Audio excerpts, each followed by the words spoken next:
ലളിതാ സഹസ്രനാമത്തിലെ 134வது ശ്ലോകം 5 நாமங்களாக்கும் இதுல இருக்கு.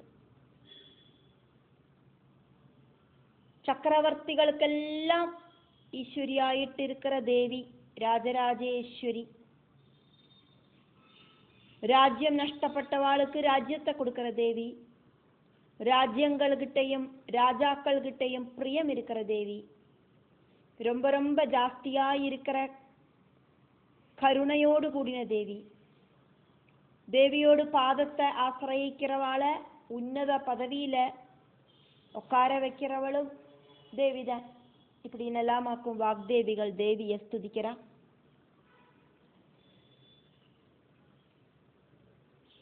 நூற்றி 34வது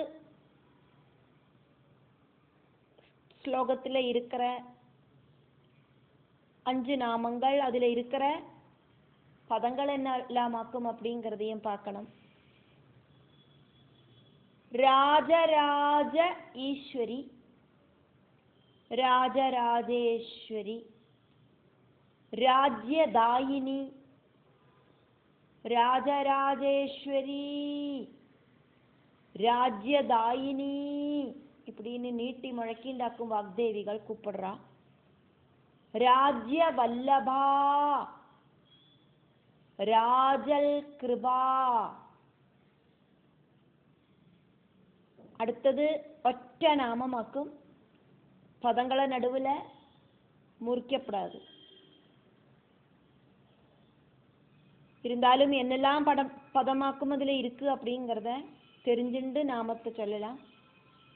ராஜபீட நிவேசித நிஜாஸ்ரிதா, ராஜபீட நிவேசித நிஜாஸ்ரிதா. இത്രയും നാമങ്ങളാക്കും ഇതില് இருக்கு. രാജരാജേശ്വരി, രാജ്യദായിനി, രാജ്യവല്ലഭ, രാജൽ കൃപ, രാജപീഡ നിവേശിത നിജാശ്രിത. 684வது നാമം രാജരാജേശ്വരി.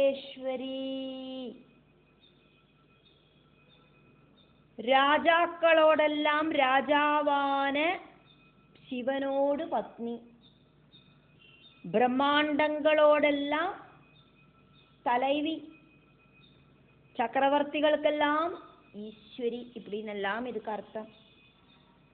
ராஜாக்களோடெல்லாம் ராஜாவை சொல்லுற பேராக்கும் சக்கரவர்த்தி. நிறைய சக்கரவர்த்திகளை கண்ட்ரோல் பண்ற ஈஸ்வரி. சக்கரவர்த்திகளோடெல்லாம் ஈஸ்வரி ஆக்கும் தேவி, அதனால ராஜராஜேஸ்வரி ஆக்கும் தேவி. பரமசிவனுக்கு ராஜராஜேஸ்வரன் அப்படின்னு பேர் இருக்கு. பரமசிவ பத்னிக்கு ராஜராஜேஸ்வரி அப்படின்னு பேரு. பரபிரம்மம், பரபிரம்மத்தோடு பட்ட மகிழ்ச்சி ஆன தேவிக்கு அந்த அதிபராசக்திக்கு உள்ள பேராக்கும் ராஜராஜேஸ்வரி. அஷ்டதிக்பாலகர்களும் திரிமூர்த்திகளும் எல்லாம் வணங்குற ஈஸ்வரியாக்கும் ராஜராஜேஸ்வரி. 33 கோடி தேவர்களும் வணங்குற ஈஸ்வரி. ஏகாதச ருத்ரர்கள், 12 ஆதித்யர்கள்,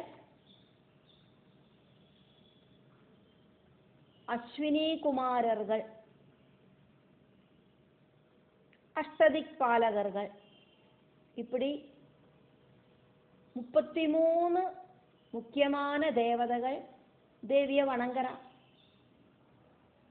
சிரேஷ்ட தேவதைகள் வணங்குற தேவி, அதனால ராஜராஜேஸ்வரி அப்படின்னு அர்த்தம். 6 அக்ஷரங்களோடு கூடின நாமமாக்கும் ராஜராஜேஸ்வரி.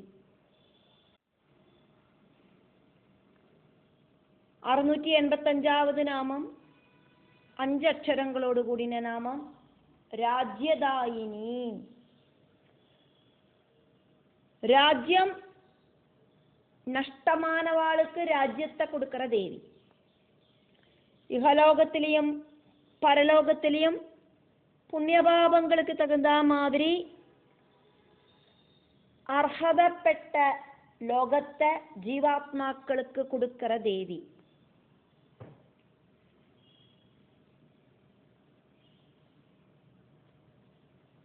ராஜ்யம் நஷ்டப்பட்டவாளுக்கு ராஜ்யத்தை கொடுக்கிற ராஜ்யதாயினியான தேவி.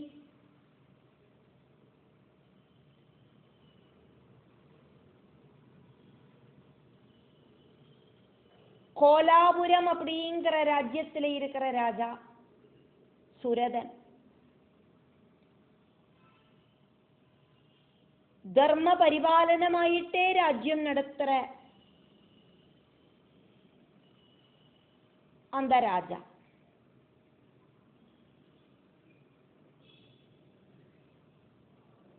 அந்த ராஜாக்கு ஒருக்கா ரொம்ப சங்கடம் வந்தது. ஒரு நாளைக்கு குதிரை மேலே ஏறிண்டு ராஜ்யத்தை உபேட்சிச்சு வனத்துக்கு யாத்திரை போயிட்டார். தேவியோடு நியோகத்தால சுரதராஜா சுமேத முனியோடு ஆசிரமத்தில அபயம் தேடினார். தேவி மகாத்மியத்துல நம்ம பார்க்கிற அந்த கதையத்தான் இங்க சொல்லுறேன்.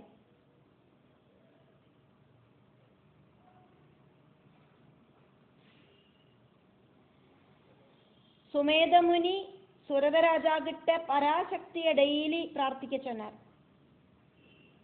அப்படி மகர்ஷியோடு உபதேசம் கிடைச்ச ராஜா தேவிய திருடமாயிட்டு பூஜை பண்ணினார். தபசு செஞ்சோன தேவி பிரத்யட்சமான ராஜாவை அனுகிரகிச்சா, நஷ்டப்பட்ட ராஜ்யத்தை கொடுக்கவும் செஞ்சா.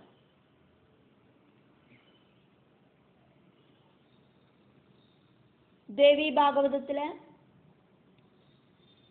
பஞ்சமஸ்கந்தத்துல இது சொல்லப்பட்டிருக்கு.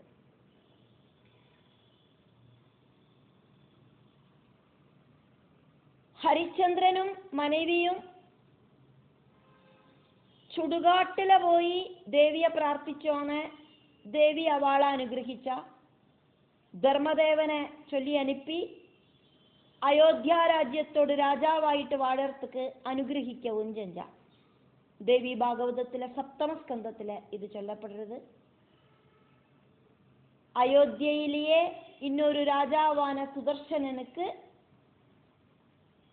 அப்பாவோடு மரணத்துக்கு அப்புறம் சத்ருக்கள் பிடிச்செடுத்த ராஜ்யத்தை தேவி சத்ருசம்ஹாரம் நடத்தி திரும்ப கொடுத்தா. தேவி பாகவதத்துல திதிய ஸ்கந்தத்துல இது சொல்லப்படுறது. இத்தையெல்லாம் மகிமை இருக்கிற ராஜ்யம் நஷ்டப்பட்ட ராஜாக்களுக்கெல்லாம் ராஜ்யத்தை கொடுக்கிற ராஜ்யதாயினியாக்கும் ലളിതാംബികை. 686வது നാമം 5 അക്ഷരങ്ങളോട് കൂടിന നാമമാക്കും രാജ്യവല്ലഭ. ராஜ்யத்தை பரிபாலனம் பண்ணறதுல ரொம்ப ரொம்ப சாமர்த்தியம் இருக்கிற தேவி.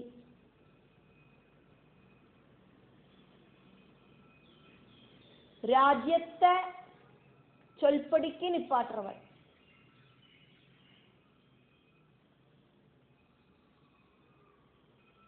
രാജ്യങ്ങളോട് അധിപതിയാക്കും രാജാ. രാജാവായിട്ട് ഇരിக்கிறவாளோடு പത്നി സ്ഥാനത്തിലെ ഇരിக்கிறவா. രാജ്യത്തിലെ പ്രജകൾക്ക് ശക്തിയെ കൊടുக்கிறவளாக்கும் രാജ്യവല്ലഭയായിരിக்கிற தேவி. ராஜ்யத்துக்கு ஒரு அபிவிருத்தி உண்டாகணும் அப்படின்னா தேவியோட அனுகிரகம் உண்டாகணும். பிரபஞ்சத்துக்கு அப்பாற்பட்ட ஸ்தானத்துல இருக்கிற அந்த பரபிரம்மம், அந்த பரபிரம்மத்துக்கு சக்தியை கொடுக்கிற பரபிரம்ம வட்ட மகிஷி. ராஜசிம்ஹாசனத்துல பட்ட மகிஷியோடு கூடிட்டாக்கும் ராஜா உட்காரணம் அப்படிங்கிறதுக்கு எடுத்துக்காட்டாயிட்டாக்கும் ஸ்ரீராமதேவனுக்கும் சீதாதேவிக்குமான பட்டாபிஷேகம் நடந்தது. രാജാവോട് പത്നിയാക്കും പട്ടമഹിഷി. ദശരഥ മഹാരാജ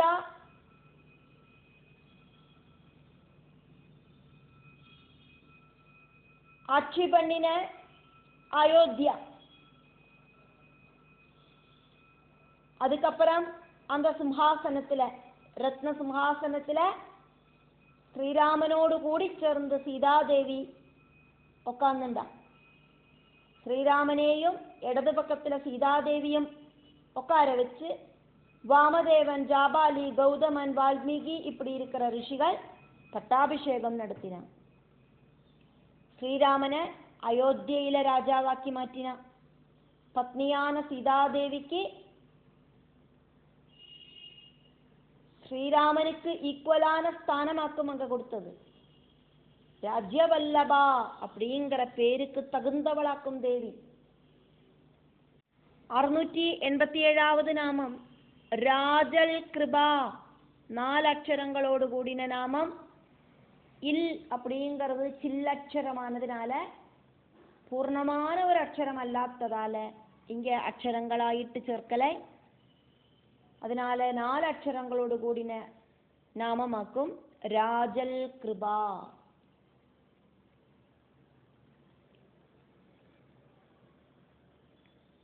பிரஜகள்கிட்ட எல்லாம் ரொம்ப ரொம்ப காருண்யத்தோடு கூடி இருக்கிற தேவி. രാജകീയമായിരിക്കുന്ന കാരുണ്യത്തോടു കൂടിന ദേവി. പ്രജകൾക്കിട്ട രാജാക്കൾ കാരുണ്യത്തോടു കൂടിയിട്ട് പെരുമാറണം.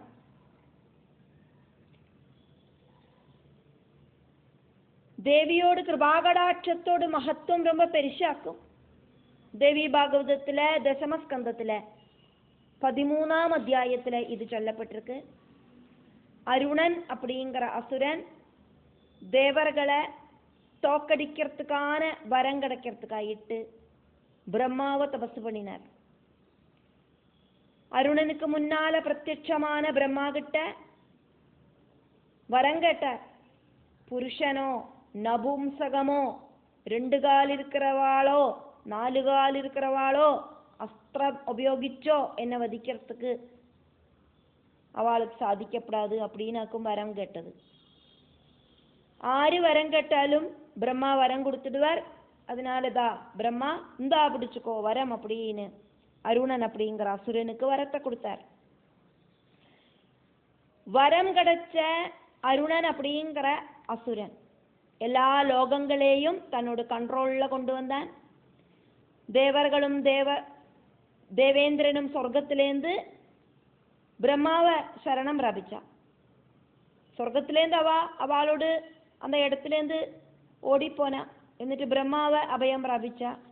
இதுக்கு என்னவாக்கும் பிரதிவிதி அப்படின்னு பிரம்மாவும் பரமசிவனும் சிந்திச்சுட்டு இருக்கிறத அங்க ஒரு அசரீரி வாக்கியம் கேட்டது.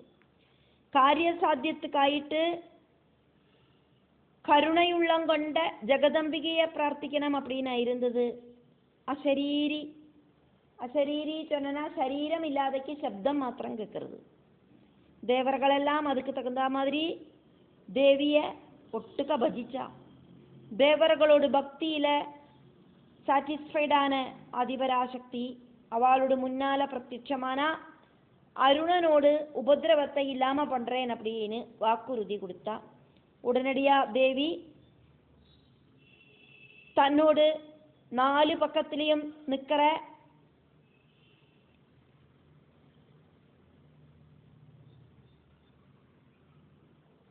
தேவியோடு 4 பக்கத்திலையும் உள்ளங்கையிலையும் எல்லாம் நிற்கிற பல ரூபத்தில் இருக்கிற வண்டுகளை சிருஷ்டிச்சா.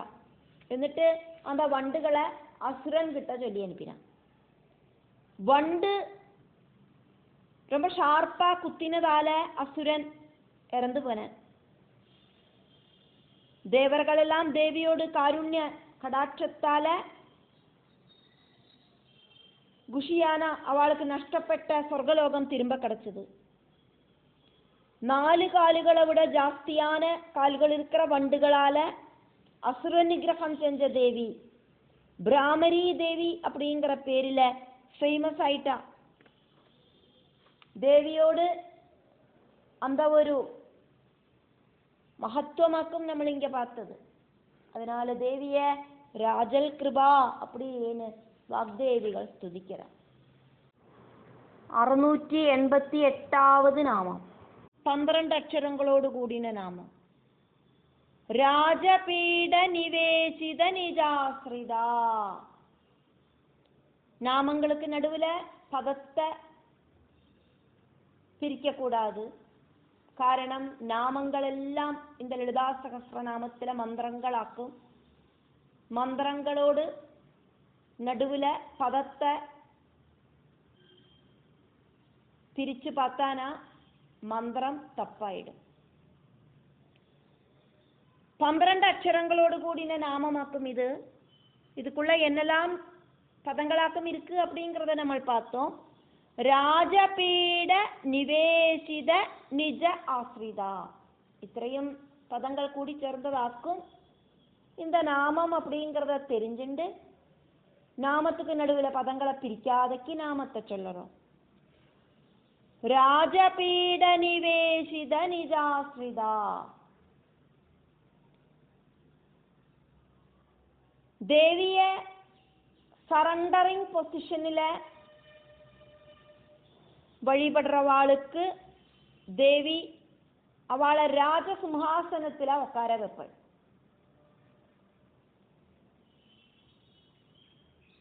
ராஜபீடம் அப்படின்னா டாப் மோஸ்ட் பதவி அப்படின்னு அர்த்தம். இந்த பிரபஞ்சத்துல டாப் மோஸ்ட் பதவி அப்படின்னு சொல்லலாம்.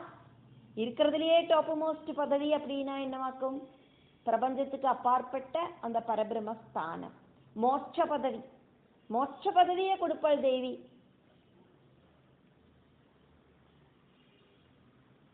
பிரபஞ்சத்துக்கு உள்ள இருக்கிற டாப் மோஸ்ட் பதவிகளையும் கொடுப்பாள்.